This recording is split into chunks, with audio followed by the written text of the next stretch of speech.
Yep. In the state or in the church? In the church. No. Yeah, highly recommend it. Yeah. He's on the safety team, so Yeah. it's in the vote. If you can't get it, let me know.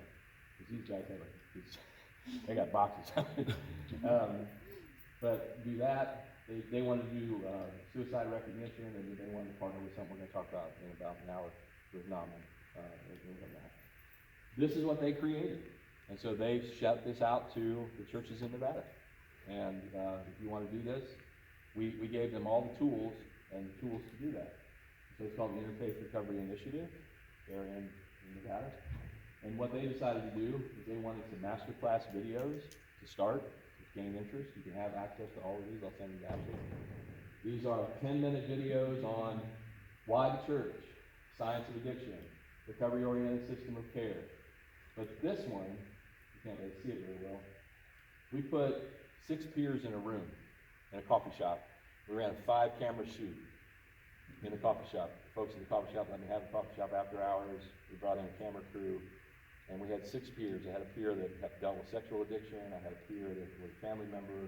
We had folks that were running a house. It was just a very diverse group. And we said, talk about how it is to work with the faith community. Tell us the good, tell us the bad, tell us the ugly, just have a conversation. And they talked on their own, didn't give them any coaching for 70 minutes. And it's some of the most robust conversation that really shines a light on us as faith leaders, because they're working with us.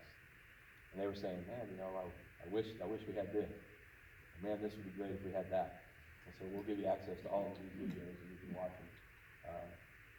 But to close out this part today, this is our focus. And that's not an exhaustive list. But we're talking about who do we want to have do some of these trainings? Why are we having this discussion today? How do we help Pastor Sheldon and his team, if you're part of his team? This is the team that needs to have this education, because you're the folks that are having the conversation. If you're down on the prayer team, folks come down that aisle pretty vulnerable sometimes. Wouldn't it be great if you had a little bit of education and training, be able to understand, and be able to help with that? I'll give you an example. We were doing a mental health day, which I would be another recommendation, in Findlay, Ohio. And so Findlay, super conservative, very white, but just a wonderful church. Pastor Dutch Vandersloot was the guy that had the church. And so Dutch says, I want to do a mental health day. I said, okay. So we had 25 resources from the community. They were all out in the foyer. We had 2 services that day. And then 3 members of the congregation that were dealing with mental health and addiction issues spoke.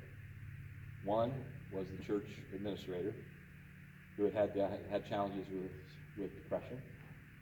Another was an elder. No, I get that backwards. The elder had depression. Church administrator had suicidal ideation.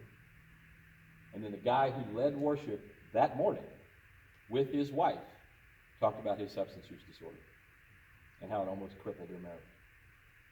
And while that's going on, a dude is in the back of the middle aisle, and he stands up and he says, I have no idea why I'm here today, but I really need some help.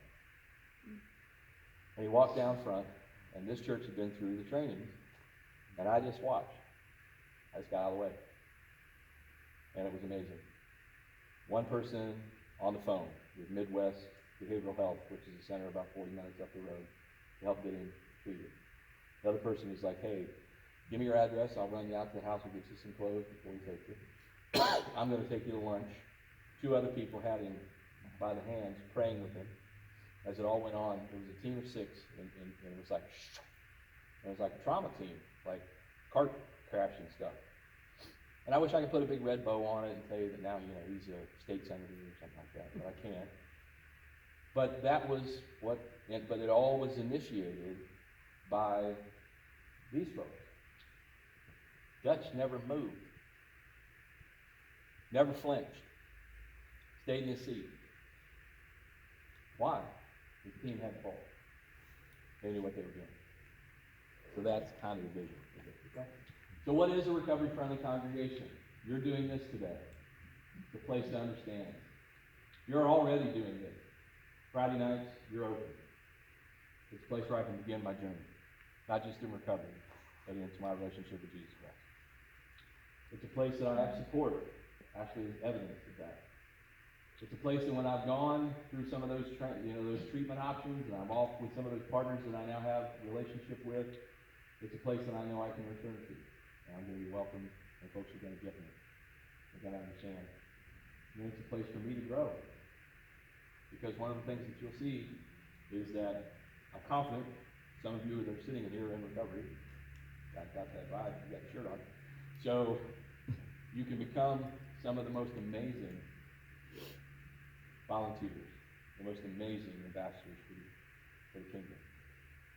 Because you came into a place that allowed you to be who you were, and that allowed you to grow. So,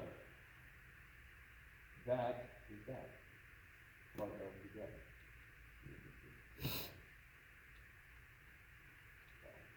So let's take a break, 'cause that's a lot.